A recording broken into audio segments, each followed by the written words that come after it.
umaga po sa ating lahat. So, hindi na po natin muna pababayin yung mga bata.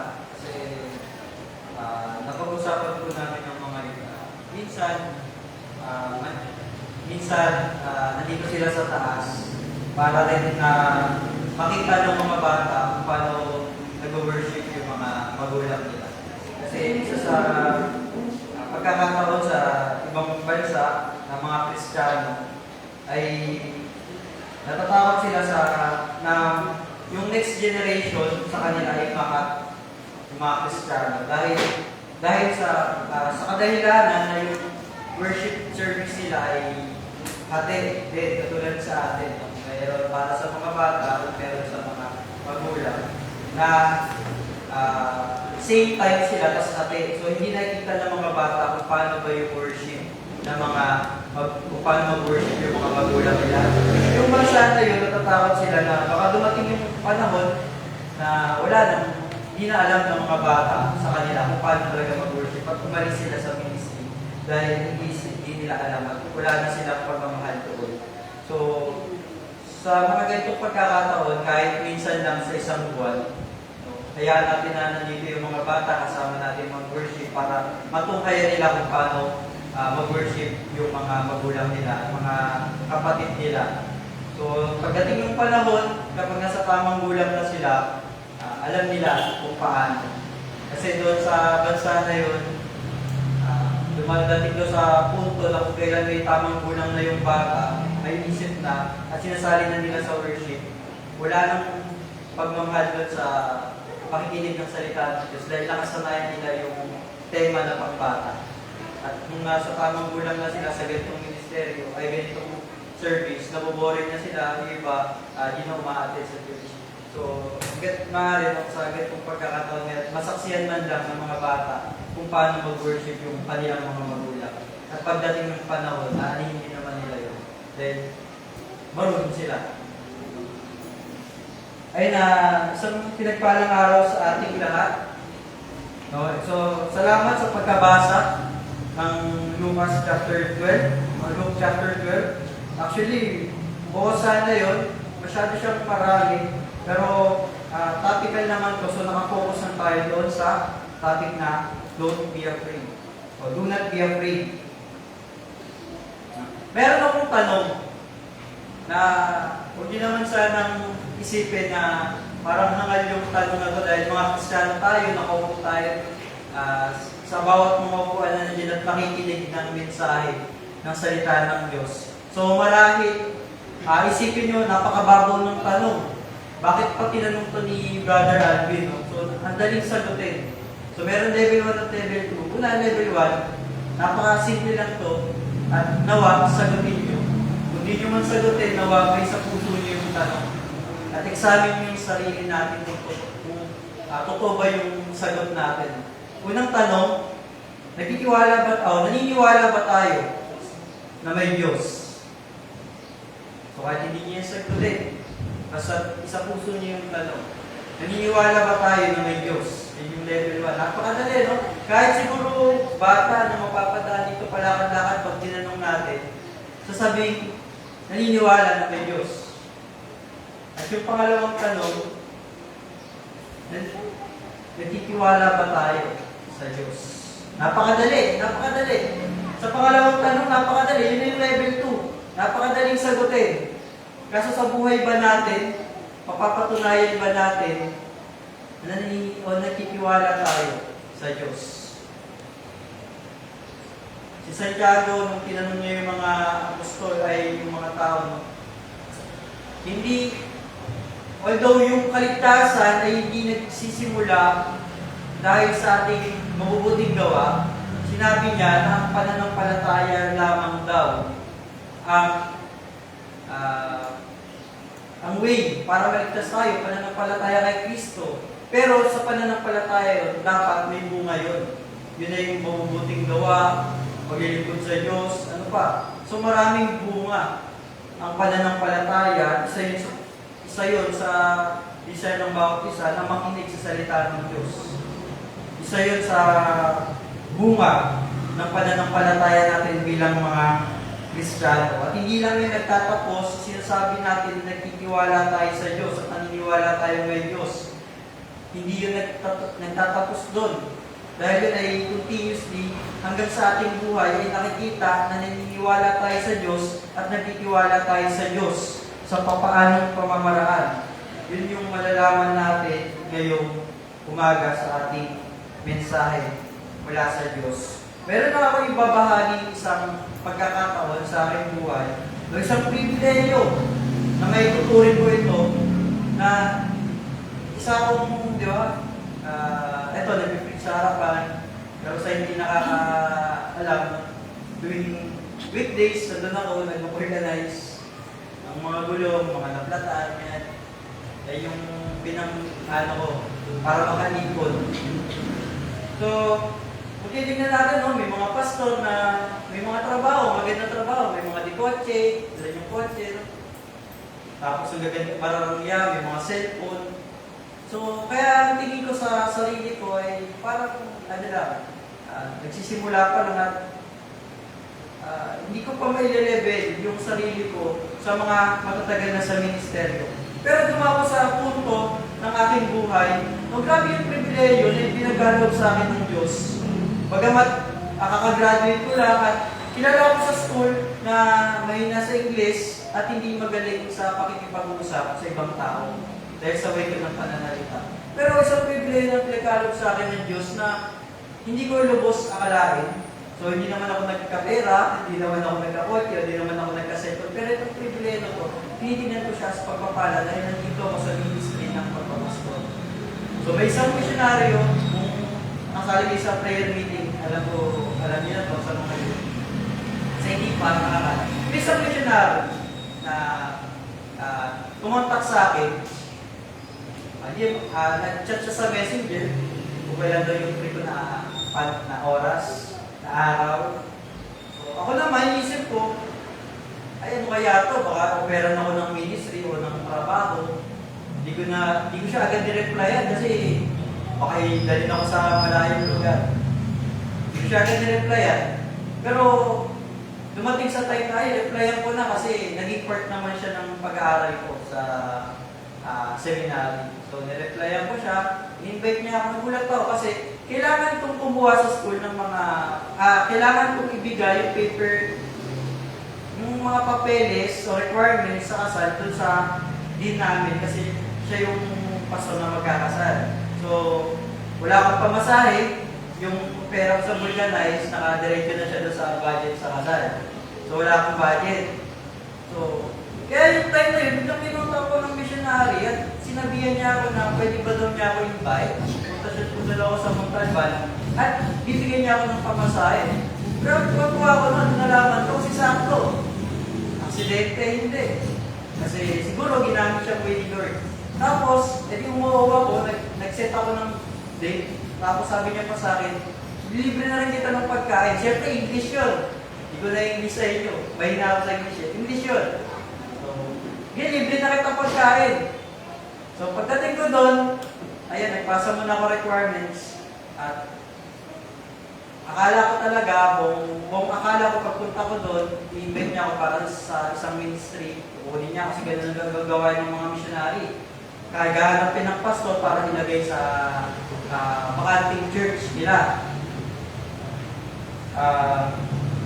Habang nag-uusap kami, pumunta kami sa isang restaurant, hindi naman siya malaking restaurant. Pero siyempre, sinulit ko na yung pagkakataon. Order ng marami. Tapos, habang nag-uusap kami, kinakabahan ako. Tapos, di lang sa kinakabahan, napanghihinaan ako ng loob. Pero yun yung missionary, Koreano. Tapos, ang salita niya, English. English na di maintindihan. Kasi yung Korean, ang hirap niya maintindihan pag nag-English. So, kaya ako di ako marunong mag-English. Kaya yung English to, kung ano lang masabi ko. Ano lang. Para ako elementary na may kausap ng progreso. At habang tumatagal yung usapan, hinihintay ko na operan ako ng ministry o ng trabaho man lang. At doon ko na nagulat ako, nagumastos siya para sa akin, pamasahe balikan at pinakain niya ako ng masarap na pagkain. Para lang sa isang pagkakataon o isang pabor na maaari niyang makuha. Yun yung may makausap siya. Ibahagi niya sa akin yung suliranin niya at isa sa pinaka-pribileyo ng pastor, yung ipanalangin siya. So yun lang, kaya nagulat ako.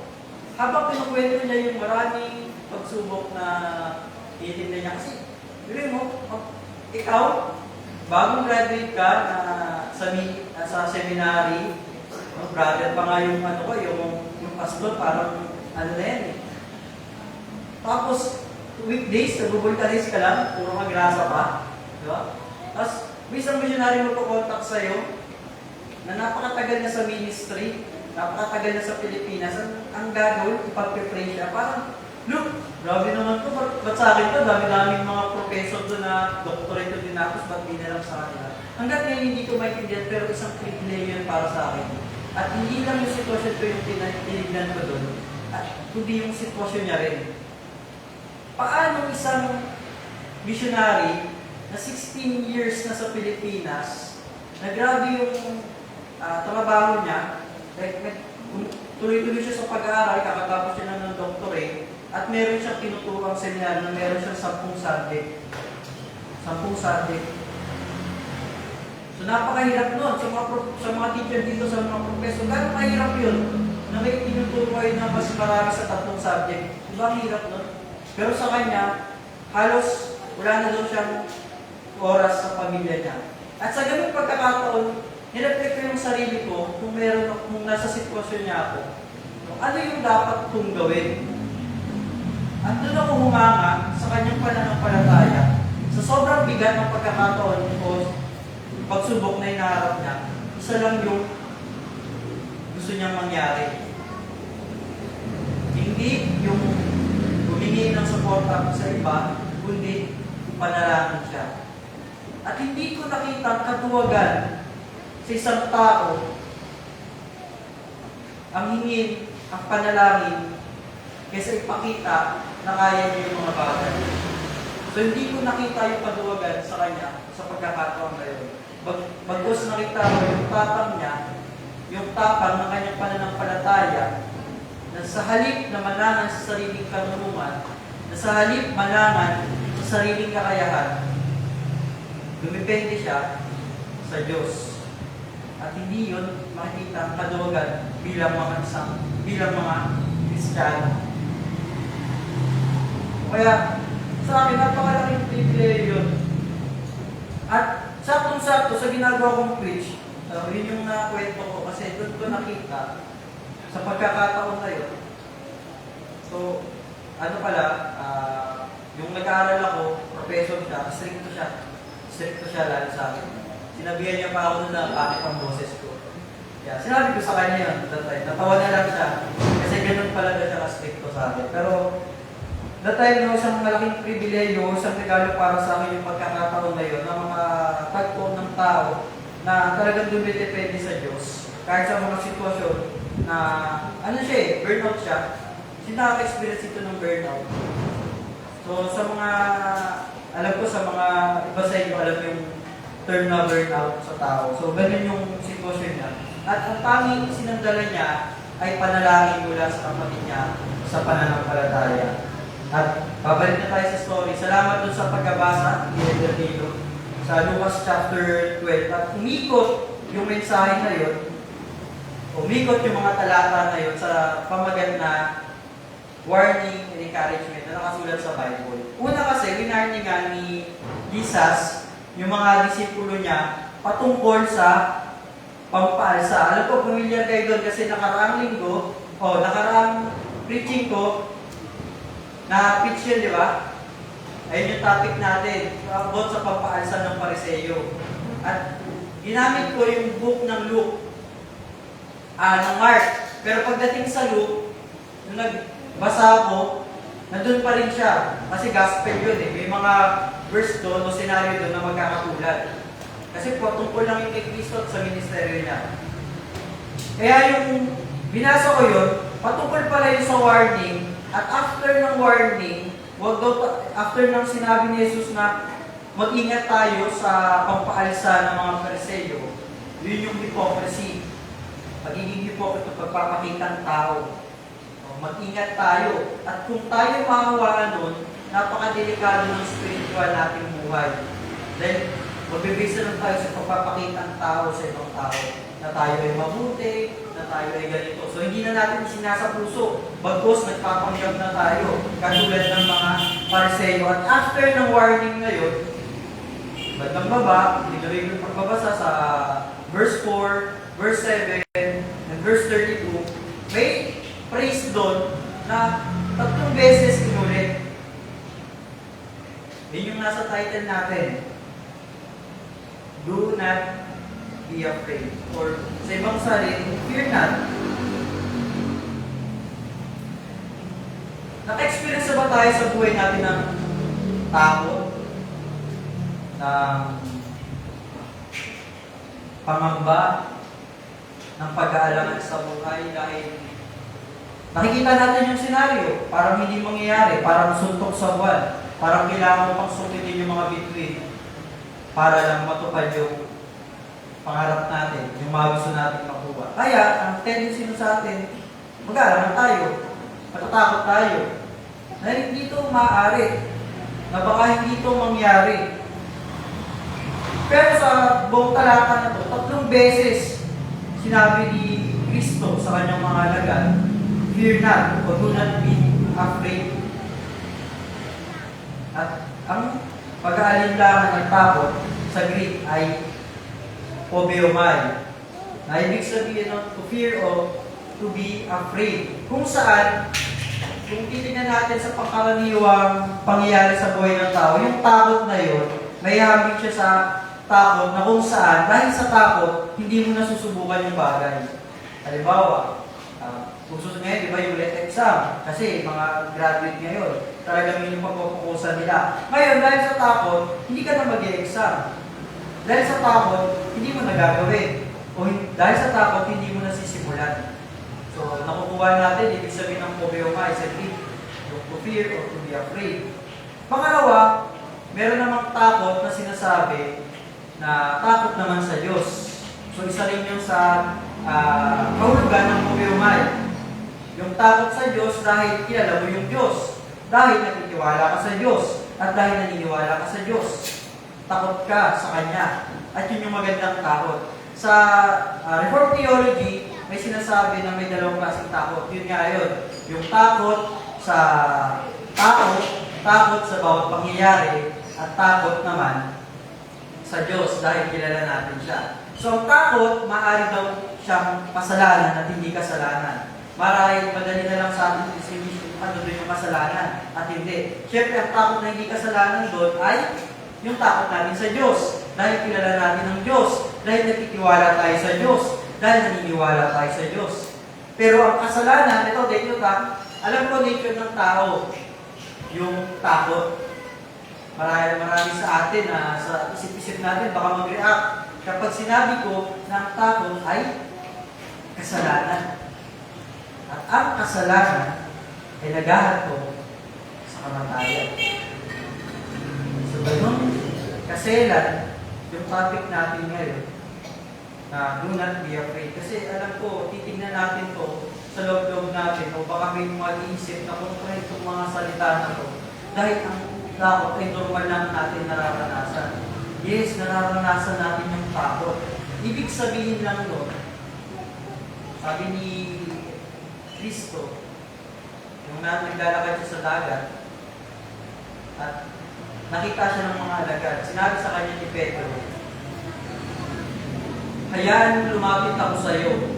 Hayaan maglakad ako sa ibabaw ng karagatan. Tama ba? Dagat ko o ito? Umayag si Jesus sa kanya.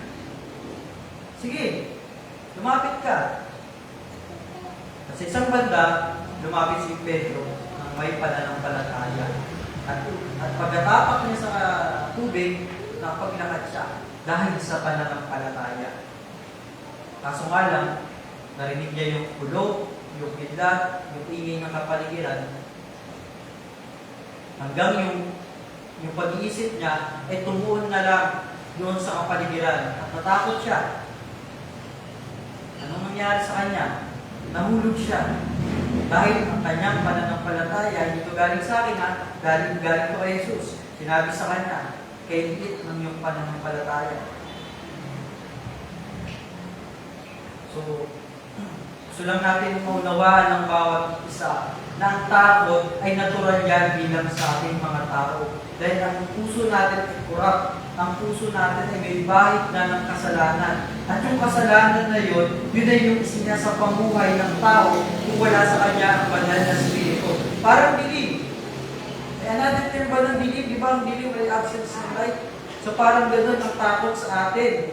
Yun ay kawalan ng pananampalataya. At ang pananampalataya ang naging susi kung paano tayo naligtas sa pamamagitan ni Kristo. At kung wala yun, at kung tayo ay may takot, isang ebidensya na wala tayong pananampalataya, umaliit ang ating pananampalataya.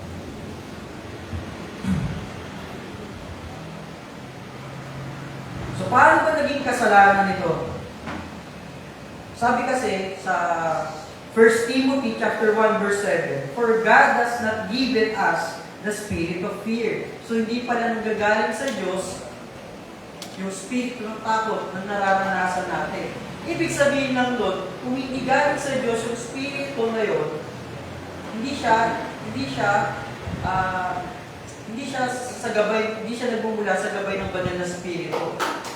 At dahil hindi siya nanggagaling sa gabay ng banal na spirito, pag-disobey yun sa kumalag sa atin ng Diyos. Kaya siya na consider as sin. But the power and love and the sound of mind, yung pala yung mga nanggagaling sa Diyos. It is considered as sin because it is not from God. Ayun lang yun. Hindi siya galing sa Diyos. Kaya kung mag-response tayo according doon, nagpapaalipin tayo sa takot. At ang nagpapaalipin sa takot, nagpapaalipin sa kasalanan. At ang nagpapaalipin sa kasalanan ay kaaway ng Diyos. It is natural response of a man because of lack of belief in the sovereignty of God.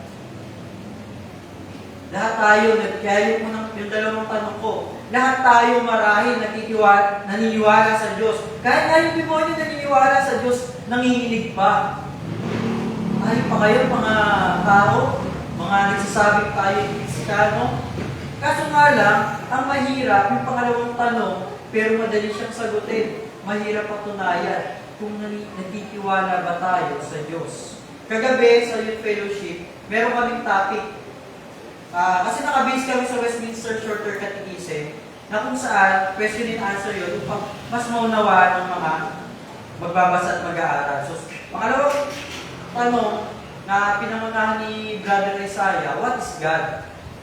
Nakalagay doon, God. So, God is Spirit, eternal, eternity, infinite, unchangeable. So, yun pala yung Diyos. At sabi ko sa kanila, tandaan nila yun. Sa lahat o sa bawat oras ng kanilang buhay, mahalaga maalala mo o makilala mo kung sino ang Diyos. Dahil kapag dumating ka sa pagkakataon na hindi mo na alam ang gagawin mo, isa lang yung pagkakatiwalaan mo, yung Diyos, dahil kilala mo siya. Ngayon, alam natin na ang Diyos ay may soberanya, na ang Diyos ay makapangyarihan kaysa sa lahat. Ilang taon na tayo sa church at ilang beses na yung pinipreach dito dahil tayo ay reform. Pero bakit dumarating sa pagkakataon na nawawala na tayo ng pananampalataya sa soberanya ng Diyos? Nagkakaroon tayo ng takot, nagkakaroon tayo ng pagkabalisa na para bang wala tayo, pinaniniwala ng Diyos, at tumahanap tayo ng kaparaanan sa sarili nating kakayahan. Na hindi tayo sumasangguni sa Diyos. Ano bang dapat gawin muna bago tayo kumilos? Una, manalangin tayo. Pangalawa, magbasa tayo ng Biblia. At dito natin malalaman kung anong dapat natin gawin sa mga oras na sinusunod tayo. At hindi lang tayo magbabasa at hindi lang tayo matututo. Dapat may sa pamuhay natin. Kasi madali naman. Madali naman yung sinasabi sa Biblia. Pero sa atin, mahirap ito gawin kung wala ang banal na Espiritu na tutulong sa atin. Madali lang. sa mga tanong. Ano yung tanong? Paano ba magiging maayos ang aking buhay? Hahanap ka ngayon ng verse. Kaso, yung sagot doon sa tanong mo, ang hirap gawin. Kasi ang Kristiyano ay hindi lang isang araw. Ang Kristiyano ay 24/7. Dapat sa bawat oras, bawat pagkakataon sa buhay, Kristiyano tayo. At yung mga napasabi sa Biblia, yun yung lahat natin gawin. Ang sagot sa tanong mo ay put God first, and all these things are given to you as well. Kaso nga lang, may pagkakataon sa buhay natin na hindi natin yung kayang gawin, na hindi natin kayang unahin ng Diyos. Kaya sa mga pagkakataon na yun, hindi natin makakayang gawin.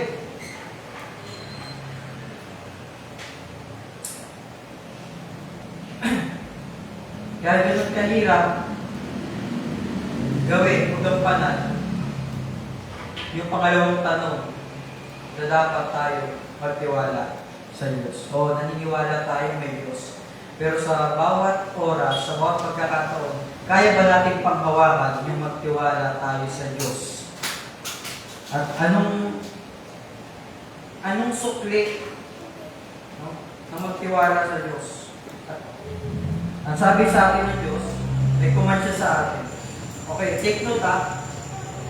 Kung ikaw ay may kaibigan at nakikita niyang stress ka, depressed ka, o nag-burnout ka, ano mo nang sasabihin sa niya? Kung nalaman niya na pinanghinaan ka dahil sa isang bagay, sasabihin niya, huwag kang mag-alala. Takasan mo loob mo. Huwag kang matakot. Huwag kang mangamba. Di ba? Yan naman talaga yung sinasabi ng mga kaibigan natin sa atin, mga kupadre natin, mga kupare natin, mga katsikahan natin. Yan. Anong tawag doon? Anong tawag sa mga ganung salita? Anong tawag sa mga ganung salita? Palakas ang loob, encouragement. Di ba? Yun ang kalimitan na tawag sa mga ganung salita na totoo naman, encouragement. Pero pagdating sa Diyos, pag ang Diyos ang nagsabi sa iyo ng bagay na yun, hindi lang encouragement. Kapag ang Diyos ang nagsabi sa iyo na do not be afraid, hindi lang yun encouragement.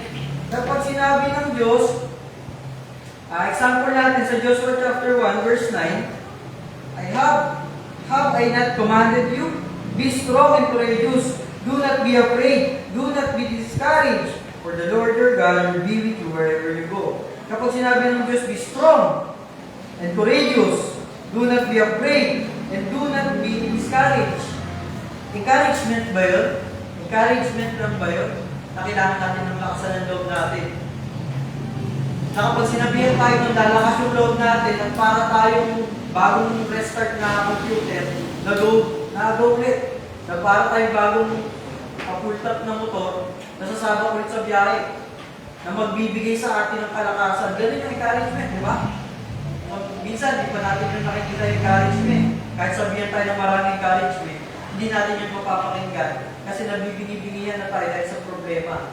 Ngayon, kapag ang Diyos ang nagsabi sa iyo nun, kinukonsider lang ba natin na encouragement na kapag sinabi ng Diyos, do not be afraid. Be strong and courageous. Do not be discouraged.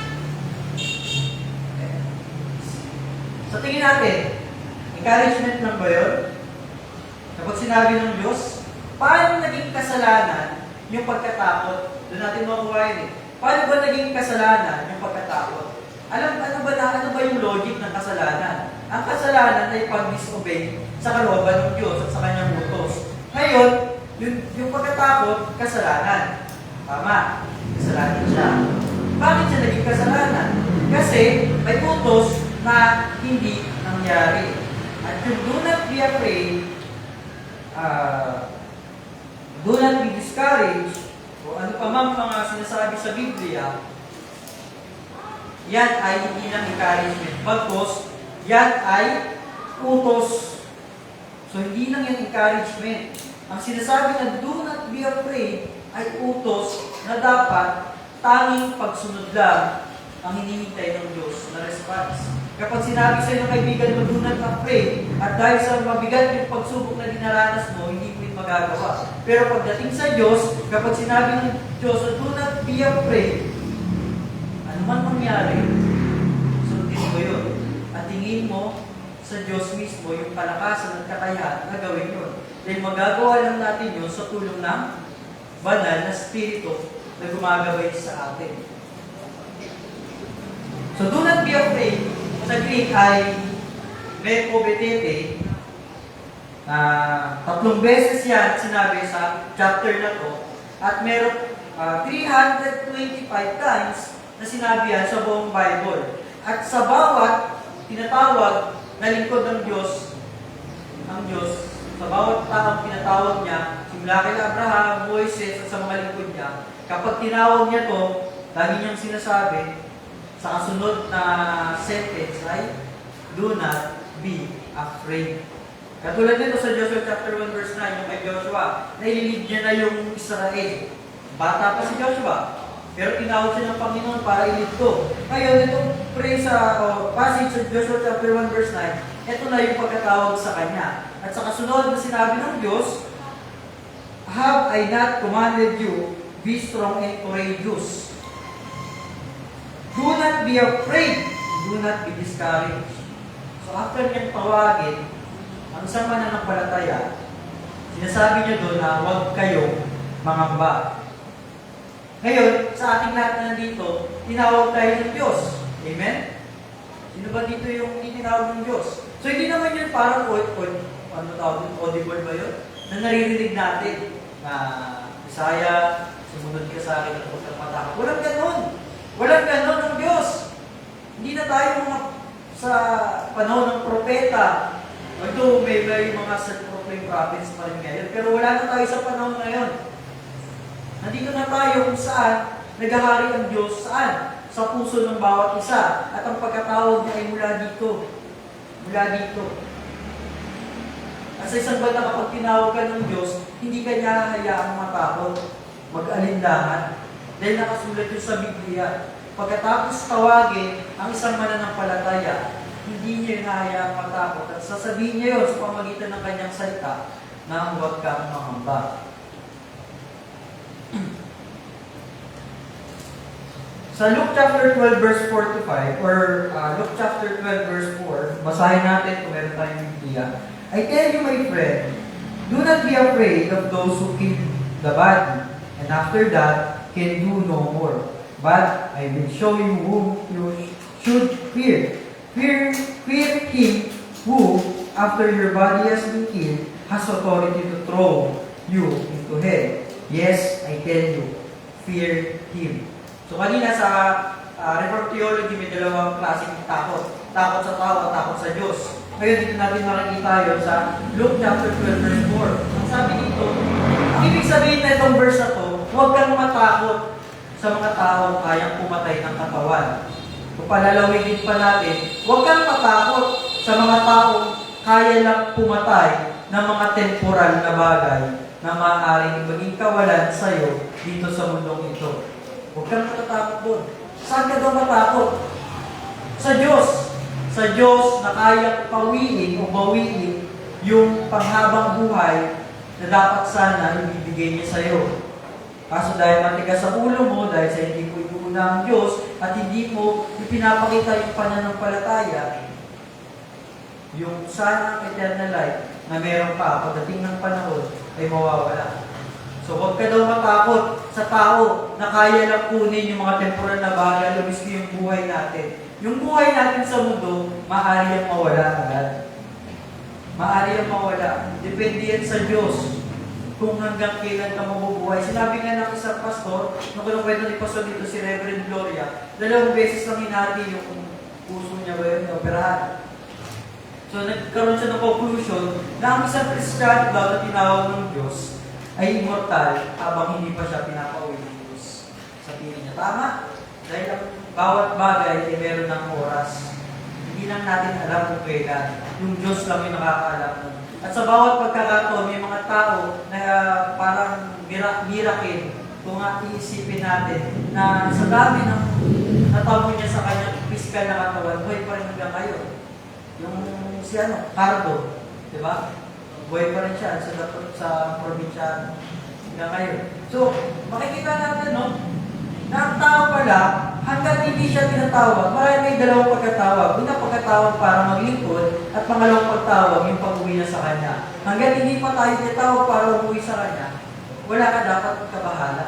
At kung tawagin ka man, sinabi ni Apostol Pablo, di sa mamatay, di sa mabuhay at mamatay, parehas ka pakinabangan. Dahil kung mabubuhay siya, makakapaglingkod pa. At kung mamatay man siya, makakauwi na siya sa Diyos. Kaya dapat sa atin, ano yung maaari pa nating katakutan? Kung sa kawalan ng ating buhay sa mundo, naghihintay sa atin ang Diyos. Kung tayo man ay takot na mawala yung temporal na bagay,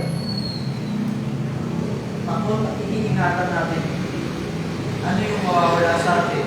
Yung paghabang buhay, sana nakasama ang Diyos. Kaya nga sa atin, pinapaalala lang dito sa Luke chapter 12 verse 4, huwag kang matakot, lakasan mo yung loob mo, huwag kang mag-alinlangan dahil lang sa mga tao o sa mga bagay dito sa mundo na kayang sirain yung mga temporal na bagay at temporal na buhay mo.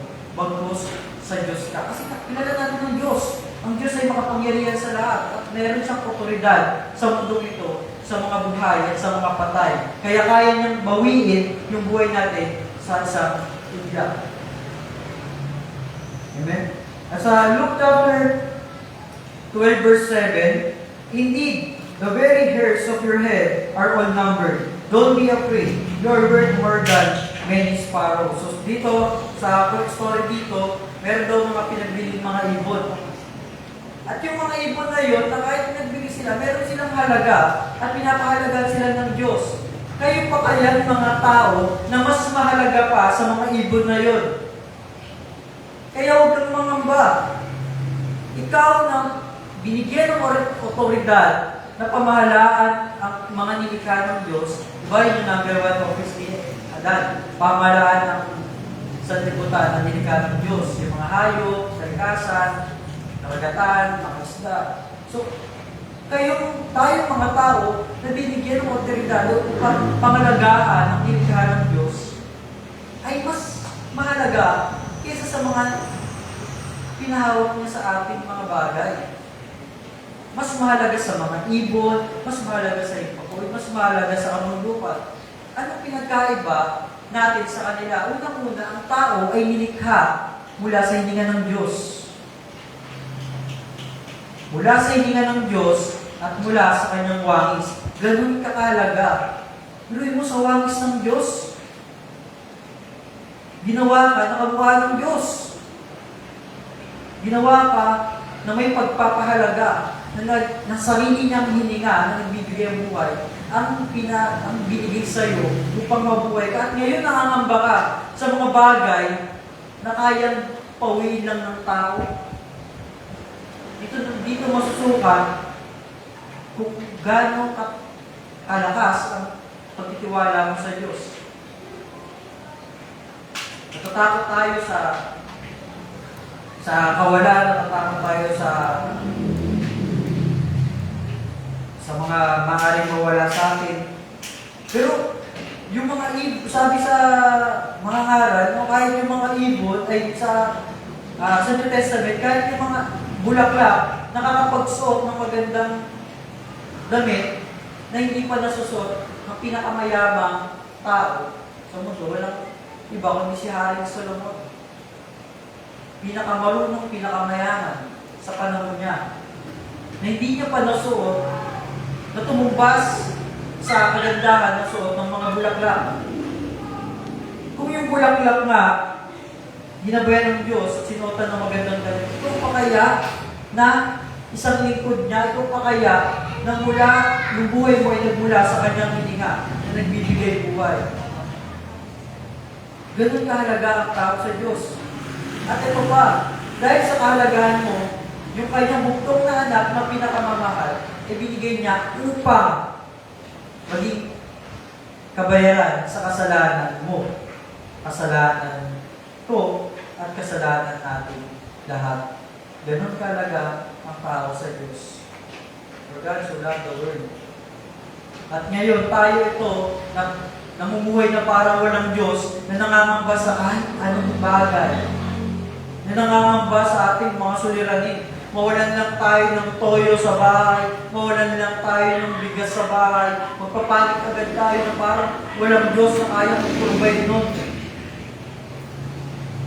Kung yung mga Israel nga, walang palakad-lakad lang sa nabigyan nyo ng pagkain, tayo pa kaya? Hindi ko sinasarcastic yung pagkakataon. Pero yung Diyos ng Israel, na nagpakain sa kanila ng mana, at ang Diyos ng Israel na sumira ng Jericho para lang masakop nila, ayan siya din Diyos natin na hindi nagbabago hanggang ngayon. Na kahit ilang beses niyang gawin yung mga himalang ginawa niya noon, kaya-kaya niyang gawin yun hanggang ngayon. At kung gano'n kakalaga sa Kanya, imposible hindi gawin ng Diyos yung para sa iyo. Kaya huwag kang matakot, sabi ng Diyos. Sabi pa sa Luke chapter 12 verse 32, "Do not be afraid, little flock, for your Father has been pleased to give you the kingdom. Sell your possession and give to the poor. Provide purses for yourself that will not wear out, a treasure in heaven that will never fail, where no thief comes near and no moth destroys." So huwag ka daw matakot, munting makakupa ng Diyos. Dahil may inilaan ang Diyos sa atin. Bago palikayin ng mundo, dahil nga ang Diyos ay eternal, walang hangganan, nandoon na siya sa simula at sa wakas, alam na ng Diyos ang lahat ng mangyari. At nakaplano na, bago palikayin ng mundo na may pinili siya. May pinili siyang mga tao. So, ibig sabihin ng may pinili, meron siyang kinuha doon sa karamihan. Mayroon siyang binukod, meron siyang iniwalay, at meron mga natira na hindi nakasama sa mga pinili niya. At kung isa ka sa pinili na yun, gaano makahalaga sa Diyos? Dahil yung mga pinili niya na yun, meron ng nakalaan na kahalagaan. Na kahit alam ng Diyos na magkakasala ka ng paulit-ulit, na patuloy mong babastusin ang pangalan niya, na patuloy mong mas pipiliin yung mga bagay na pinapangarap mo at gusto mong makuha kaysa sa Kanya, meron na siyang arian na ibibigay sa'yo. At para lang mailigtas ka, hindi nagbago ang Diyos. Ang Diyos ay patas. Hindi niya binali yung pagiging patas niya para mailigtas ka. Bagkus, ibinigay niya yung kabayaran para sa kabila ng kanyang pagiging just o pagiging patas, kayo ay maliligtas. Kasi kung wala si Kristo, wala yung bugtong na anak, hindi tayo maliligtas. Kasi dapat na tayo mamatay, pero dahil pinili ka niya, mahal ka niya, ibinigay niya ang kanyang bugtong na anak, ang kanyang isa at pinakamamahal na anak, para sa kabayaran ng ating mga kasalanan. Para mailigtas ka. Kahit makasalanan tayo, meron na tayong kariyan. O meron na tayong mauwian na kariyan pagdating ng panahon. So, ganun natin tignan, ganun natin kalawak tignan. Huwag tayong tumingin lang sa kung ano yung buhay natin ngayon. Dahil merong buhay, pagkatapos yan, na naghihintay sa atin, na inilaan na ng Diyos bago palikahin ng mundo, bago ka pa mabuhay, bago pa magkaroon ng buhay. Why does God command His people, do not be afraid? Bakit daw inutos ng Diyos na tayo ay huwag mangamba, huwag matakot, o huwag magkailangan?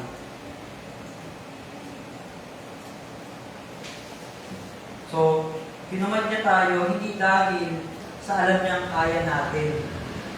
Inutusan niya tayo huwag matakot, hindi dahil sa alam niyang may kakayahan tayo. Kung natural, kung wala sa atin ng banal na spirito, lagi tayong takot dahil yung bunga nun.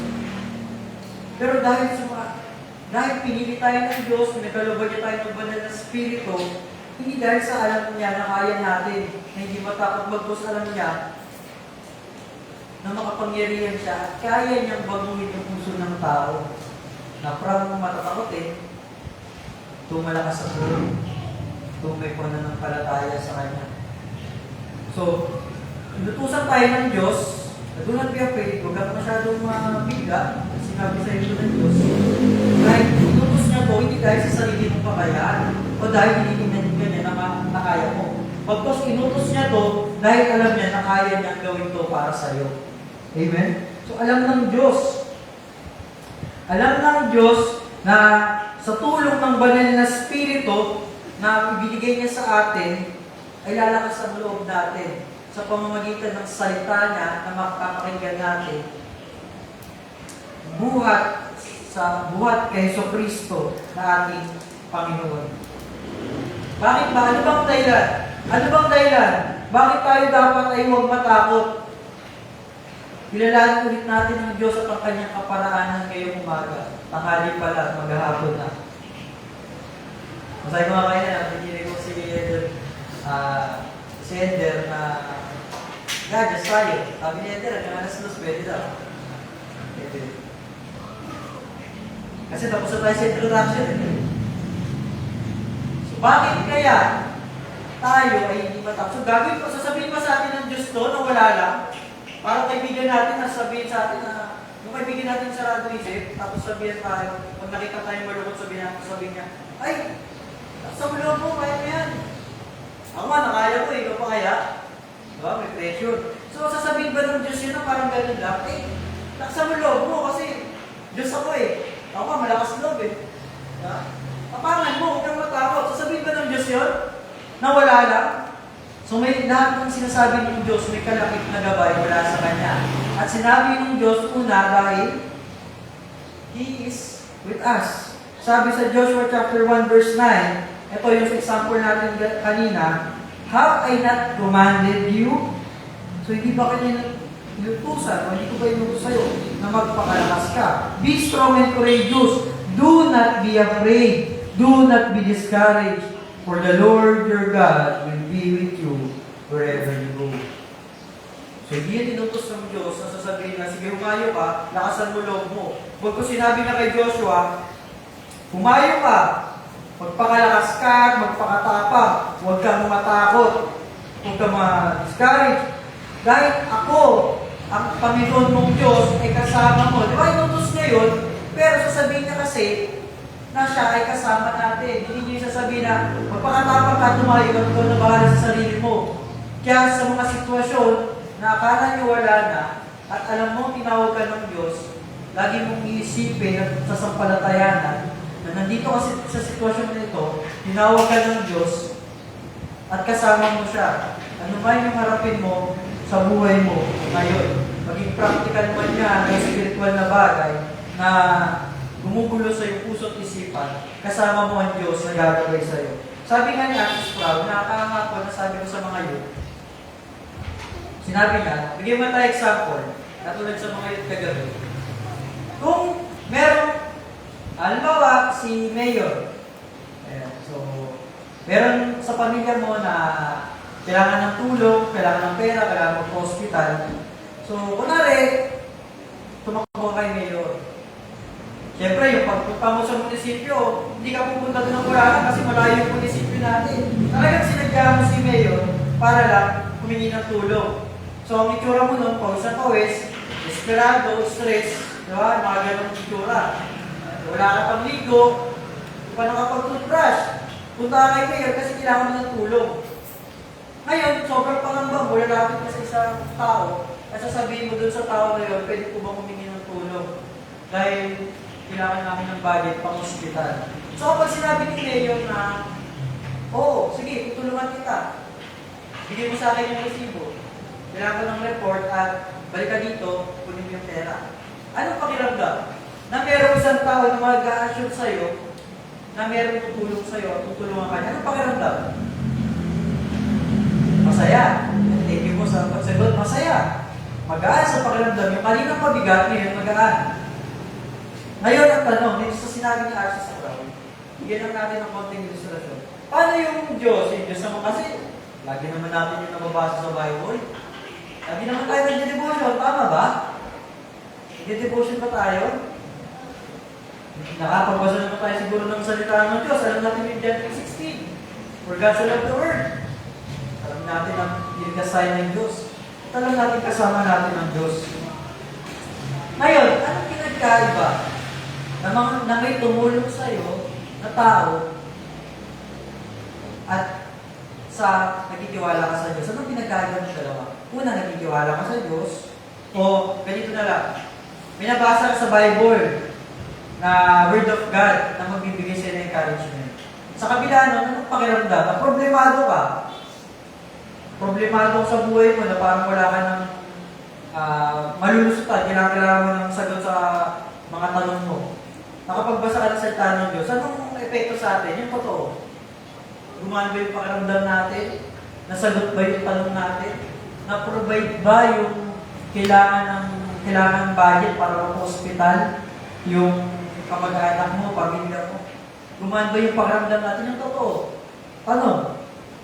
Pag nagbasa pa tayo ng Bible, gaganda yung pangarap ay yung loob natin. Yung totoo. Practical way.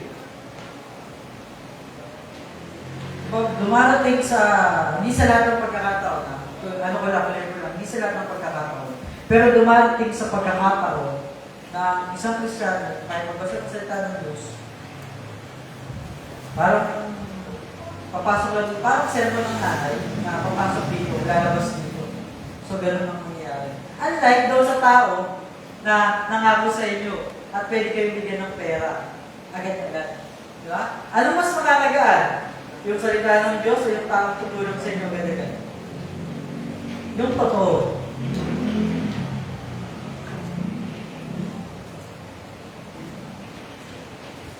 Sinabi ni R.C. Sproul, isa siyang theologian from Presbyterian sa Amerika.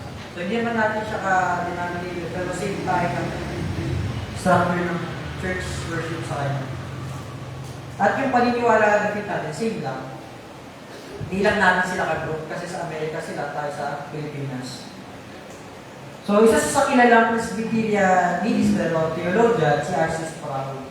Ang sinabi niya, kaya daw hindi naniniwala ang tao 100% sa Diyos. Kasi marami hindi nakikita ng tao ang Diyos. Totoo? Tama? Tama? Kasi yung tao, mo si Mayor, nilapitan mo, nakikita mo. Kaya pag pinangakuan ka niyan, gagalog mo. Kasi nakikita mo yung tao. Pero ang Diyos kaya, bakit kaya di nakikita? Siyempre ang Diyos ay Espiritu. Sa kabila ng hindi naiisip ng tao na ang Diyos ay Espiritu, at ibig sabihin lang nun, nasa kanya yung attribute na God is omnipresent. Nasa lahat sa tao. Alam lahat ng ginagawa mo, hindi man o mapupunta niya. Ang Diyos ay omnipotent at omniscient. Alam niya lahat at sa pinakamakapangyarihan sa lahat. Hindi naiisip ng tao. Nagpo-focus yung tao sa tulong na agad-agad niyang makukuha. Tandaan natin ng Diyos ay marunong kaysa sa lahat ng tao. Sabi natin matalino. Kaya ang Diyos alam niya ang bawat pangangailangan mo. Sinabi sa Bible, bago mo pahingiin, sa pamamagitan ng panalangin, alam na ng Diyos ang nasa puso mo. At alam na ng Diyos ang pangangailangan na kailangan mo. Pero dumadako tayo sa pagkakataon na parang hindi natin maramdaman yung Diyos. Dumadako tayo sa sitwasyon na parang wala ng kasagutan. At ang tanging sinasandalan natin ng ating kalakasan at ang tulong mula sa iba. Tama?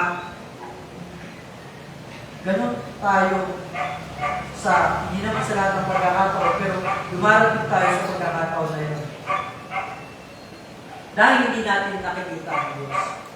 Pero hindi ba natin naisip, dahil hindi natin nakikita ang Diyos, mas maraming nagagawa ang Diyos kaysa sa mga bagay na nakikita natin. Yung mayor, kaya niya tumulong galing sa budget ng pambayan. Tutulungan ka niya. Hindi niya yung budget ng pambayan. Ipatutulong niya sa'yo. Ilan lang yung matutulungan ng tao na yun? Hindi lahat.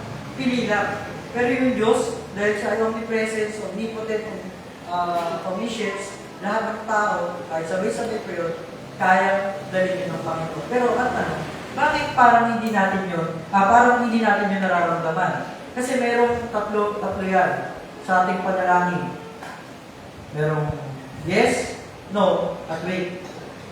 Kasi may tamang panahon para doon. At kung hindi man yun kinuha ng Diyos, may dahilan kung bakit hindi yun ginawa ng Diyos. At kung binigay sa yun ng Diyos, Dahil alam niya na karapat-dapat lang ibigay yun sa'yo. So doon natin tignan ang Diyos, hindi sa ating practical na pag-iisip. So ang Diyos ay lagi natin kasama. Maramdaman niyo man o hindi. Maramdaman niyo man o hindi. Parang pananampalataya lang yan. Masaya ka man o hindi, dapat sumampalataya ka. At maramdaman man natin o hindi, manampalataya tayo, nakasama natin ang Diyos. Dahil yun ang buhay ng isang Kristiyano.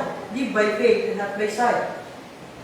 Pero sa ating mga Kristiyano ngayon, na malayo sa pamumuhay ng first century Christian, na buhay at kamatay ng katumbas ng pananampalataya, ay ganun na lamang natin kadali bitawan ng ating pananampalataya. Nakasama natin ang Diyos. Ganun na lang tayo kadali sumuko sa ating buhay na parang hindi natin kilala ang Diyos. Na ganun na lang tayo kadali na pawiin yung buhay natin na parang wala tayong pagtitiwala sa Diyos.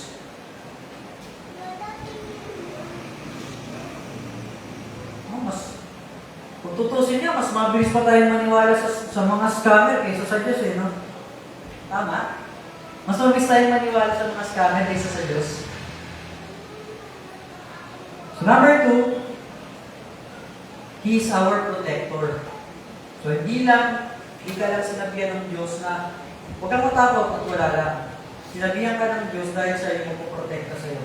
Sabi sa Genesis chapter 15 verse 1 in the new version, after this, the word of the Lord came to Abraham in a vision. Do not be afraid, Abraham, I am your seed, your very great reward. So, yung oras na to, yung panahon na to, meron covenant ng Diyos.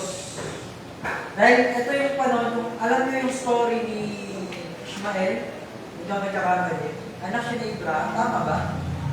Tama? Kamali ako. Pero kung tama, anak siya ni Abraham sa alipin ni Sarah.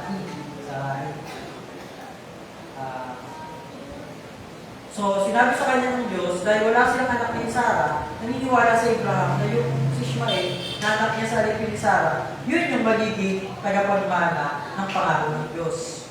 Pero sinabi sa kanya ng Diyos, hindi yan magiging tagapagmana mo. Meron yung tagapagmana at magmumula yan kay Sarah. Si Sarah ay baog, hindi mga anak. Pero, ganoon na lang, naniwala si Abraham sa Diyos, sa salita ng Diyos, na kay Sarah pa rin magmumula yung tagapagmana kahit siya ay baog. So, na pala tayo sa Abraham. At ang panahon na ito ay covenant covenant. Covenant ni Abraham. Isa ito sa Abrahamic covenant na kung saan magmumula sa lahi ni Abraham ang populasyon ng taong God's people na kasing dami ng mga bituin sa langit kahit pa si Sarah. At sa covenant na to, hindi lang sinabi na sa iyo mong gagaling yung sa anak ni Sarah mong gagaling yung o may papasa yung o may pamana yung covenant ng Diyos. Bago sinabi niya to na may pangako ulit. I am your seed. Pero yung sa dami ng kinalaban ng Israel, nanatili sila isang bansa. Hanggang ngayon. Kahit gaano naging taliwas yung kanilang paniniwala sa Diyos, patuloy pa rin na pinoprotektahan sila ng Diyos. Kahit sila mismo yung pumako kay Kristo. Patuloy pa rin. Hanggang sa kapanahon na natin ngayon, hindi sila pinabayaan ng Diyos. Kung ang bansang Israel na nangako na pinili ng Diyos, isang bansa kasi silang pinili. Unlike sa mga sa atin, na isa-isa, na personal. Personal sa atin Personal. Na sila ay ginabayan, pinotekta ng Diyos laban sa iba't ibang mga karya. Sa atin pa kaya na pinangakuan din ng Diyos na protection mula sa Kanya. Kung mapapansin natin, ito, labas ko dito sa topic, makinig tayo lahat, lalo sa ating mga magulang na merong mga anak. Siyempre, magulang yan. So, makinig tayo. Dito sa Abrahamic Covenant, ma-mention ko lang, no? Nakakatulad doon sa sinabi ko kanina na dapat yung mga anak natin ay nasa worship service din natin. Katulad dito sa Abrahamic Covenant. Alam ba natin na hindi lahat ng denomination ng Kristiyano ay nagbibinyag? Alam ba natin yon? Na hindi lahat ng denomination, lahat ng Baptist, hindi sila nagbibinyag ng infant, hindi sila nagbabaptize ng infant. Ang tawag sa kanila ay, ang tawag sa kanila?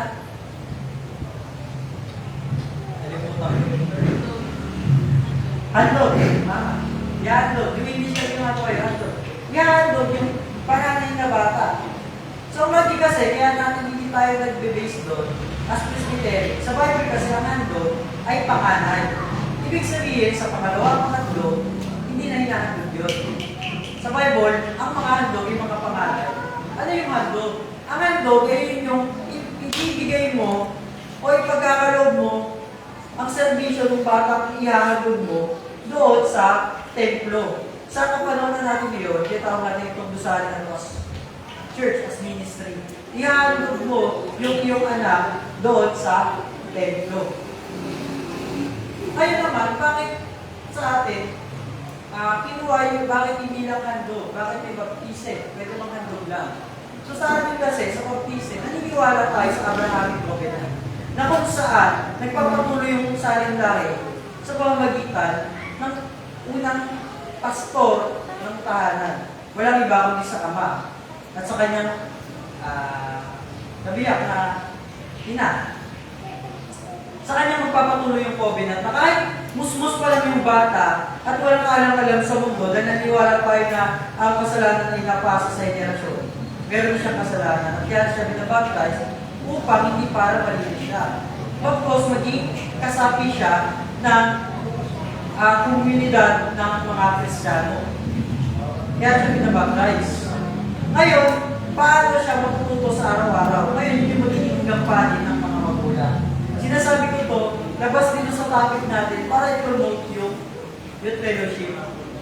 Makinig, mga kapatid. So, gusto ko sana i-promote yung youth fellowship natin na tuwing Sabado ng alas 5 ng gabi. Tayo ay may covenant, Abrahamic covenant na tinitignan. Kaya tayo binabaptize. Tungkulin ng magulang na i-pursue o pag sabihin na natin na ipagtulakan yung anak sa ministeryo dahil gampanin nyo ng magulang. Hindi gampanin ng magulang, may pagtulakan, biblical speaking, may pagkatulakan yung anak na abutin yung pangarap niya. Na ipagtulakan yung anak na maging tanyag sa secular na mundo. Kundi gampanin ng magulang na ilapit ang anak sa Diyos at sa paglilingkod. So, gusto ko lang i-promote sana yung youth fellowship tuwing alas 5 ng gabi na mga magulang, itulak natin yung mga anak natin ng matin. Ilang oras ang meron tayo sa isang minuto, kada isang araw, 24 hours. Ilang oras yun? Nasa 100 plus na oras. At bibigyan lang natin yung isang ministry ng isang oras. Isang oras. Isang oras lang. Na ibigay natin sa ating mga anak yung pagkakataon na mailapit sila sa salita ng Diyos. Alam ko, sa mga estudyante, meron mga senior high, na hindi talaga makaka-attend at mga college. Naunawaan namin. Pero sa mga pagkakataon na mga high school pa lang, tiyak walang klase sa Sabado-Linggo. Nasa ganung pagkakataon na may gusto natin sila kumatin sa gawain ng Panginoon. May gawain ng mga kanalayan, may gawain ng mga katatayan at meron pa tayong reality. Ang kakabiglang natin ulit yung youth fellowship na kung saan ang mga kabataan. Ito lang natin sila. At meron tayong karapatan doon dahil tayo magulang at meron tayong Abrahamic covenant na kung saan yung magulang magtuturo dapat sa anak kung paano lumapit sa Diyos. Siya yung gagawin. Kung tayo matakot, kasama natin ang Diyos sa ganong pagkakataon. Balik tayo ulit sa napunod ko lang ng youth fellowship. Sa pangatlo, na nakakaligtaan natin kung bakit tayo natatakot, yung He is in control. Amen? Na ang Diyos pala, walang pangyayari sa buhay natin na nangyari na hindi yan niloob ng Diyos. Kasi kung hindi yun mangyayari, hindi yan niloob ng Diyos. Isa sa magandang ilustrasyon dito, yung Opportunity. Sino, lalo sa kabataan, lalo sa mga graduate lang, yung opportunity, masyadong tanyag na salita. Amen? Masyadong tanyag na salita yung opportunity na hindi yan sinasayang. Na yan yung pagkakataon natin para matupad yung pangarap natin. Amen? Opportunity, yung salita na yan, tanyag sa mga kabataan. Na sa isang banda, hindi natin nakikita na kung God is in control at yung opportunity hindi mo nakuha, hindi yung opportunity yan, hindi yan para sa'yo. Kundi yan para sa ibang tao. Huwag kang manghinaya. Kung ang Diyos ay kontrolado lahat ng bagay na hindi sa'yo, ay hindi yan sa'yo. At kinakdayang hindi maging sa'yo. Kinakda ng Diyos ang mga ang para sa'yo, ayon sa kanyang kalooban. At yun yung mapupunta para sa'yo. Sabi sa Exodus chapter 14, verse 13 to 14, Moses answered the people, "Do not be afraid. Stand firm, and you will see the deliverance the Lord will bring you today. The Egyptian you see today will never see again. The Lord will fight for you. You need only to be still." So, babalik tayo sa senaryo kung saan tayo sinusubok ng maraming problema. Ang kailangan lang pala natin ay tumindig sa ating pagtayo. Like sa ating mga, ibababa natin yung uman natin ngayon sa mga youth, di ba? Like yung sa opportunity na sinasabi ko mga kanina. Maraming mangyayari sa ating bagay na magdudulot sa atin ng kapanghinaan. Lalo kung hindi natin abot yung mga pangarap natin, ako yung mga kakagraduate lang. Nasabi na hindi naabot mo yung pinag-aralan nila, nasayang. Sayang. Opportunity na yun. At naging dahilan yun para panghinaan ka ng loob. At para hindi mo na ituloy yung mga dapat mong gawin. At para minsan lumayo ka sa church. Pero, ang sinabi ng Diyos, kung ito'y plano ng Diyos para sa'yo, huwag kang matakot at kailangan mo lang manindigan. Ang Diyos ang ikilos sa buhay mo para matupad ang kaparaanan niya para sa'yo. Ang kailangan mo lang ay manatili. You need only to be still. Ano man yung nangyayari sa buhay mo, manatili ka lang. Lalo sa Christian life. Manatili ka lang. At lagi natin iisipin, kung ang Diyos ay control ng lahat ng bagay, nangyayari ang bawat bagay, ayon sa sarili niyang kapasyahan. At ang Diyos ay mabuti. God is good. God is good. In all the time, God is good. Kung naniniwala tayo sa salitang yun, pag-usapan natin yung Romans chapter 8, verse 28. And we know that in all things, God works for the good of those who love Him, who have been called according to His purpose.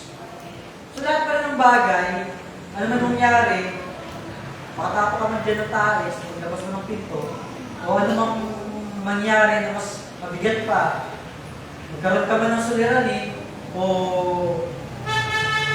positibo man yung mangyari. Lahat pala yun, nangyayari sa isang bagay.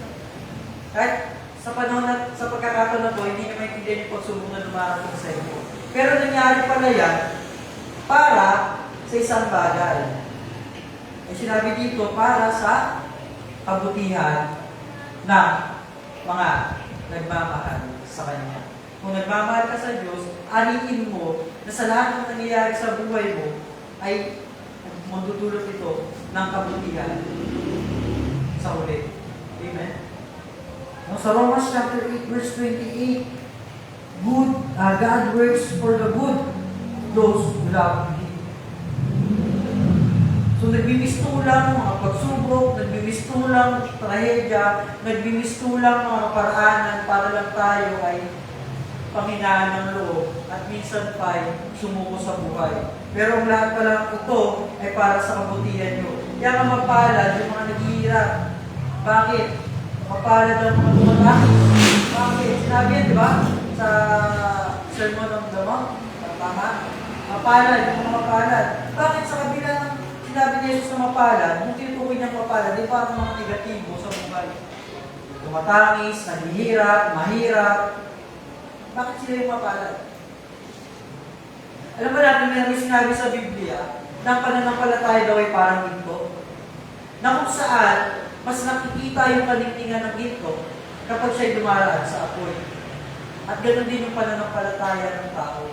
Mas lumalakas ang pananampalataya ng tao kapag dumadako tayo sa pagsubok. Kaya kapag sa oras ng pagsubok, siya lang yung dapat natin unang masabit sa ating bibig. Salamat sa Diyos. Amen? Salamat sa Diyos. At maging excited tayo sa kung anong pagkilos ng Diyos sa ating buhay. May pagsubok na naman tayo.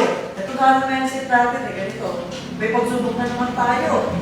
Nagkaroon na naman tayo ng mga kusal, may bayarin na naman sa school, may bayarin na naman sa hospital, may bayarin na naman sa Meralco, may bayarin na naman sa tubig.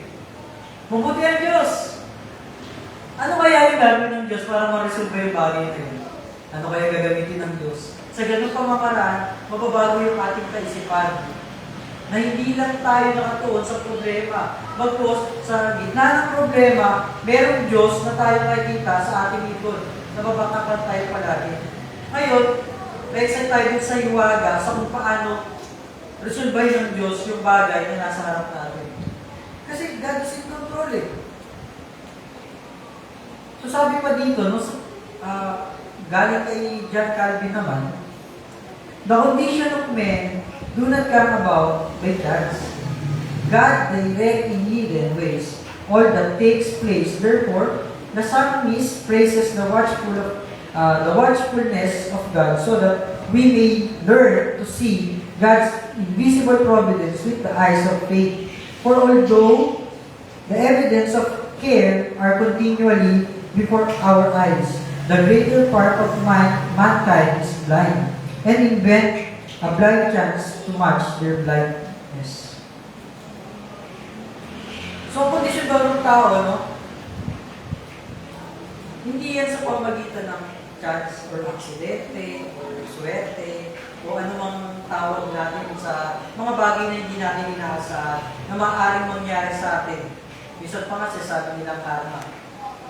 So kasi yung mata ng tao, sa estado ng tao, no, tinitignan niya yung mga bagay at kapag may nangyari sa kanya, ay, swerte ako. Ay, balas naman.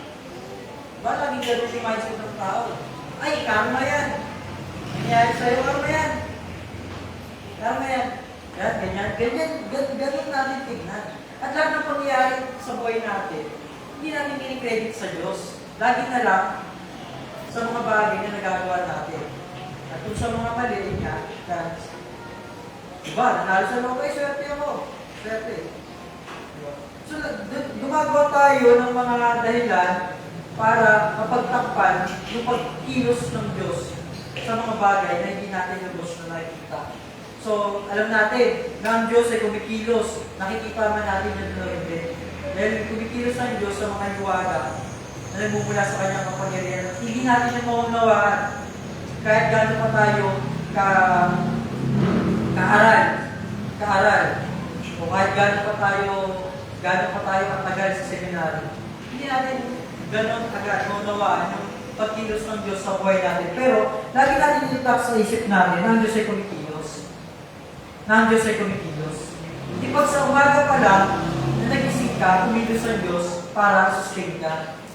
Sa umaga pa lang, pag mag-iikab ka, wala ka pang toothbrush, mabaho linga mo, papapala na yan dahil nakahikab ka, dahil kumilos ang Diyos. Kaso parang hindi natin yung tinitignan. Ang lagi natin tinitignan sa bawat pagising natin sa umaga, ay, healthy kasi ako. Ay, nag-exercise kasi ako. Bakit meron mga tao na kahit laki ng katawan, healthy, pagdating, matay sa puso. So, hindi ba nila nailigtas ang sarili nila sa kamatayan? Hindi. Dahil ang Diyos yung nagsusustain sa bawat tao. At sana, bilang mga Kristyano, makita natin, sa Diyos nagmumula yun, dahil ang may kontrolay ang Diyos. Hindi man yung mga bagay na aksidente lang. Dahil ang mga Kristyano hindi naniniwala sa aksidente. Naniniwala tayo sa Diyos, sa Kanyang soberanya. Walang aksidente. Kahit yung sinabi aksidente, literal. Para sa atin, hindi yun aksidente lang. Talagang kung may namatay, aksidente sa harap, aksidente, yun na yung oras niya. Hindi yun biglang mangyayari. Sasabihin natin na, ay sayang, kung nakatapak lang siya ng isa pang step, di siya masasagasaan. Walang ganun. Walang ganun.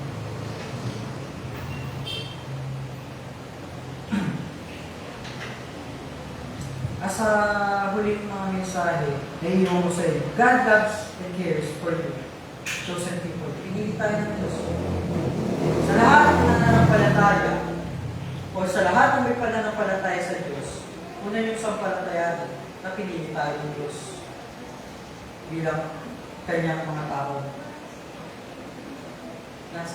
Sa kabila ng ating pagtingin sa ating sarili na parang wala tayong kwenta, tingin ng iba sa atin na napakababa natin. Although totoo naman, kasalanan nga tayo, at wala tayong, huwag na natin na deserve ko to. Walang ganun. Kasi ang isa lang yung deserve natin, impyerno, kamatayan, masunog sa impyerno. Yun lang yung deserve natin. Pero sa kabila nun, na tayo makasalanan, parang wala tayong kwenta. Merong isang Diyos na ibinigay yung kanyang bugtong na anak. Pinakamamahal na anak. Nag-iisang anak. Sa atin, sabi, ay anak ako ng Diyos. Itinuring ka lang na anak. Dahil sa kanyang nag-iisang anak. Okay? Kung natin na tayo natural na anak ng Diyos, itinuring tayo na anak dahil sa kanyang nag-iisang anak. Dahil sa pagkatubos. Meron siyang iisang anak na kanyang pinakamamahal. At ibinigay sa kanyang anak ang pangalan na higit sa lahat. Na tinawag sa Hebrew word na na-translate natin sa Lord as capital L and or as small letter. Ay, ibig sabihin na nyo, ay pinakamataas na pangalan sa lahat. Masabi ating Panginoon. Meron siyang pinakamamahal na anak at nag-iisang anak na ibinigay para sa kabayaran ng kasalanan. Kasalanan mo, kasalanan ko, at kasalanan natin. Isipin natin yun. Gano'n ka-importante yung buhay ng isang anak ng Diyos. Anak ng Diyos ay Diyos. Gano'n ka halaga ang buhay ng Diyos. Sa kabila ng ibinigay ngayon na kabayaran para sa ating mga kasalanan, para lang tayo maligtas, at para lang ma-assure ng Diyos sa atin na tapat siya sa pangako niya sa atin. Matay tayo, diretso tayo sa buhay na walang hanggan. At inassure sa atin yan ng Diyos dahil nabuhay mo yung kanyang anak kasi sa Kristo. Pero bakit sa kabila nun? Sa kabila ng alam natin na may namatay na Diyos para sa atin, natatakot pa rin tayo, nangangamba pa rin tayo sa mga pagsubok sa buhay. Ba't nangangamba pa rin tayo sa kawalan? Bakit mas nakikita natin yung mga pagsubok kaysa sa pinakita ng Diyos na kaputihan sa atin? Sa mga patunay na hindi niya tayo iiwan. Mas nakatuon yung isip natin sa mga pagsubok. Yun ang bagay na hindi natin lubos magawaan, pero bilang paalala, lagi tayong tumuon sa pangako ng Diyos. God wants us to confirm Christ. Christ before He was arrested by guards. Diba yung, bago siya aresto alam mo sa atin, yung pagsubok, normal na makakaramdam tayo ng kapigatian at ng kasakitan sa puso natin. Alam ba natin na si Jesus, bago siya arestuhin, nanalangin siya sa Mount Everest, bundok na nga niya. So siya nanalangin bago siya arestuhin.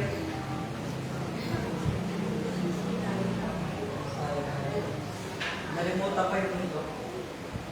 So bago siya arestuhin, nanalangin siya sa bundok. Sinabi niya sa Diyos. At sinabi niya sa Diyos, Father, sabi sa Luke chapter 22 verse 40, Father, if you are willing, take this cup away from me. Nevertheless, not my will, but yours be done. Tinabi ko lang yung tanong ni Paul Washer sa kanyang sa convention ng mga nakikinig sa kanya mga grade student. Ganun niya Paul Washer doon. Ano yung laman ng cup? Sinasabi ni Jesus. Na sinabi ni Jesus na, if you are willing, take this cup away from me. Mas sinabi mo, tinanong ni Paul Washer sa mga grade student. At mayroong grade 9 student na sumagot sa kanya. Sabi ni Paul Washer, what is in the cup? Nasabi ng bata, The wrath of Almighty God. Yung galit, yung puot ng Diyos sa kasalanan ng tao. Yun yung laman ng cup. At yun yung iinumin ni Kristo. Alang-alang sa ating mga makasalanan na palaging pinipili yung sarili natin kaysa sa Kanya. Na mas pinipili natin palagi yung pumunta sa mga bagay, sa mga lugar na gusto natin, na gawin yung mga bagay na gusto natin, na unahin yung mga patungo sa pangarap natin kaysa unahin yung salita niya sa ating mga tao na makasalanan. Pinili niyang inumin, maranasan ang kamatayan ng latiguin, na pakuin sa krus, ng mamatay para sa ating mga tao na hindi naman siya yung pinipili sa araw-araw. Pinili yun ni Kristo. At bilang siya ay tao sa oras na to, kung kalooban niya lang sana, dahil alam niya yung sakit, yung paghihirap, at yung kamatayang haharapin niya, Father, if you are willing, take this cup away from me. Pero hindi. Pero pagkatapos niyang sabihin na, kunin mo sana sa akin itong cup ng paghihirap na to. Kunin mo sana sa akin kung willing ka, O Diyos. Pero hindi siya nanatili sa ganung panalangin sa Diyos. Bagkus, sinundan niya ito. Nevertheless, not my will, but yours be done. Alam niyang haharapin niyo yung kamatayan. Alam niyang haharapin niyo yung paghihirap. Na sana sa ating mga taong hindi pumipili sa Kanya sa araw-araw ng ating buhay, mas pinipiling ito pa rin yung pangarap natin. Mas pinipili yung sarili natin kaysa sa Diyos na nagligtas sa atin sa araw-araw, sa oras-oras, palaging sa ating sarili na katuon yung ating kagustuhan. Pero kung may isang Diyos na ininom yung cup ng paghihirap, ng galit ng Diyos, ininom niya yun ng may buong pagsunod sa kanyang Ama. Kahit kung tutusin, pwede niyang tanggihan. Pero sinunod niya pa rin ng Diyos na ang kalooban niya yung mangyari at hindi ang kanyang kagustuhan. Isipin natin, sa araw-araw, hindi pa rin natin pinipili yung Diyos. Nasa araw-araw, ilang tayo umatin sa church, na wala tayong kasiyahan. Pag-isip ng umaga, excited pa tayo, na umatin tuwing Sunday, na excited tayo sa kanyang salita. Na ito na, church na, punta na tayo. Nagigising ng maaga, kakain, pupunta dito. Pero sa kabila ng alam natin na may isang Diyos na mas mahalaga kaysa sa atin na sinakripisyo yung sarili niyang buhay, mas pinanigan natin yung antok kaysa yung pagmamahal sa Diyos. At ito na naman yung linggo. Babangon na naman tayo ng tanghali. Aatid na naman tayo ng kaligitnaan. Pakita lang natin kahit kaunti na pagmamahal sa Diyos bilang patunay na maging excited tayo sa Kanyang salita. Nakikita ba natin talaga yung sakripisyo ng Diyos sa panahon natin ngayon? Sabi ng grade 9 student, alam niya, what is in the cup? Sabi ni Paul Washer, sabi ng grade 9 student, bata pa yun. Siguro mga kayo isa, babae, sumagot. Ang laman daw ng cup na yun, ay galit Diyos sa kasalanan ng tao. At hindi ba natin naunawaan bilang pagiging isa kay Kristo, ay dapat makibahagi din tayo sa naranasan ng Kristong paghihirap.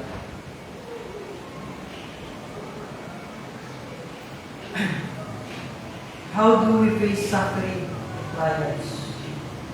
Una, don't be afraid. Merong Diyos na ibinigay yung sarili niyang anak. At anak na sumunod sa buong puso niyang pagsunod sa Ama. Na kahit kamatayan ay ginawa niya para sundin yung Ama. Dahil yung Ama niya ay mahalin sa lulutan.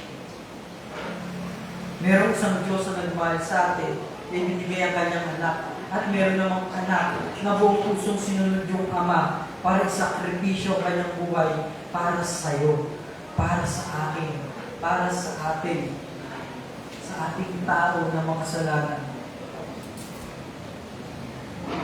At yung Diyos na yun yung Diyos natin ngayon na nagsasabi sa inyo, na hindi lang ito basta pagpalakas ng loob sa ating lahat, na nagsasabi sa atin na huwag kang matakot. Huwag kang matakot, huwag kang panghinaan ng loob, huwag kang mag-alinlangan. Lagi natin alalahanin yung pangako ng Diyos. Yung pangako ng Diyos sa atin. Manampalataya tayo sa Diyos.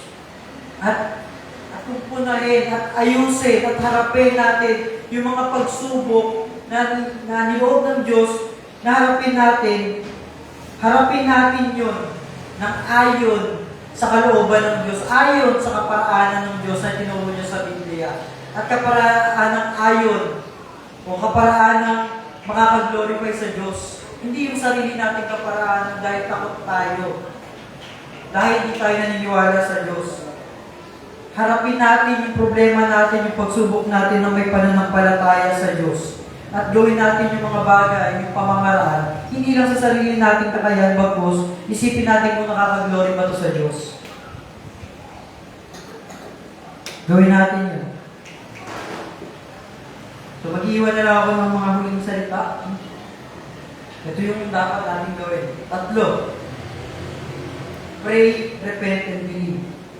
Pray, dahil nga tayo, alam natin, nagkaroon tayo ng konklusyon na ang takot na nararanasan natin ay galing sa kasalanan.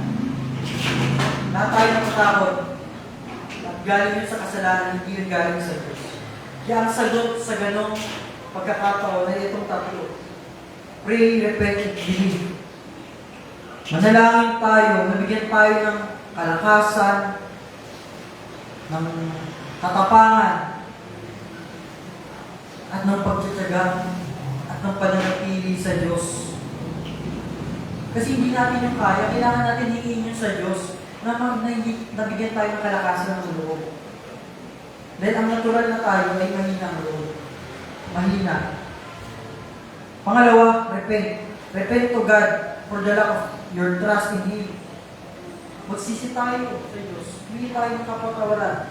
Dahil tayo ay kulang sa pananampalataya sa Kanya. Pangatlo, believe. Believe in God.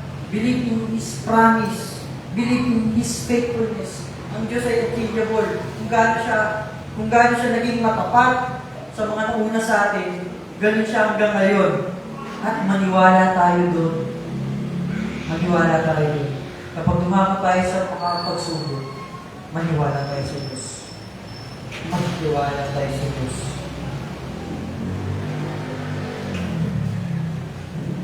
This is a message that I give to those who listen. Ito yung ibang mensahe para sa inyong mga nakikinig. Galing sa John chapter 20. Stop doubting and believe to our Lord, our God. Alam natin, kung natin kakalimutan na dapat natin gawin.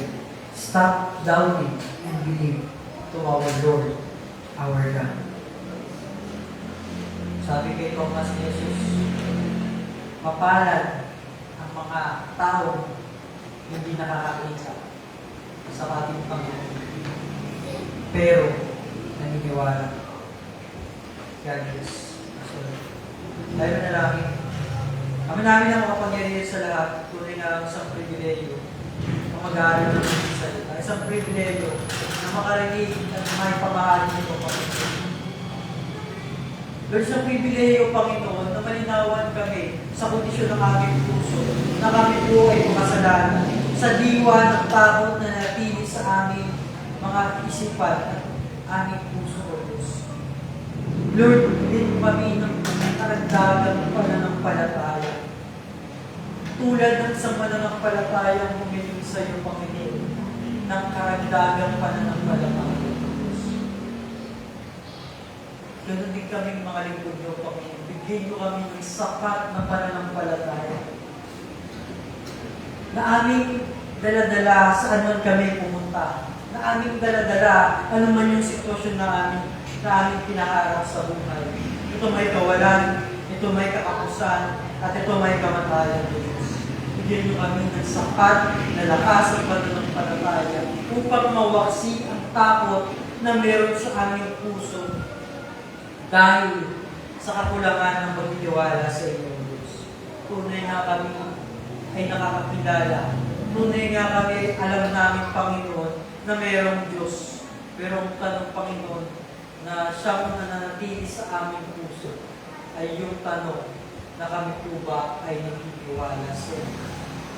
Lord, sa aming natural na kalagayan po ng mga tao, kami po walang magagawa.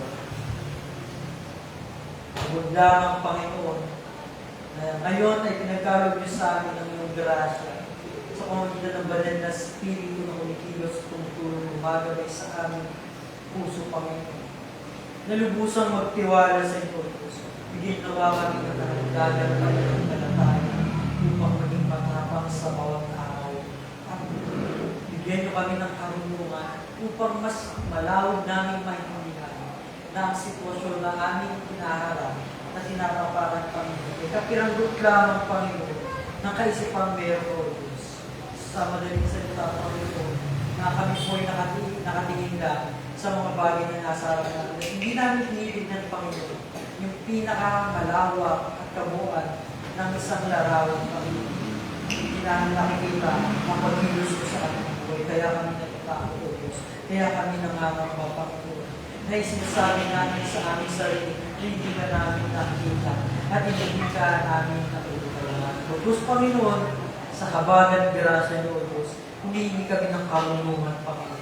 Humihingi kami ng sapat na pananampalataya upang manindigan sa araw-araw. Panginoon, Lord, sa aming buhay, kaya mga Kristiyan, bagamat kami nakakababa, bagamat kami ay parang walang halaga, Diyos, kami pa rin ay yung niligtas dahil kami ay yung mahal, Panginoon. Hindi, Panginoon, dahil may dahilan, kundi bagkos sa inyong unconditional love, Panginoon, na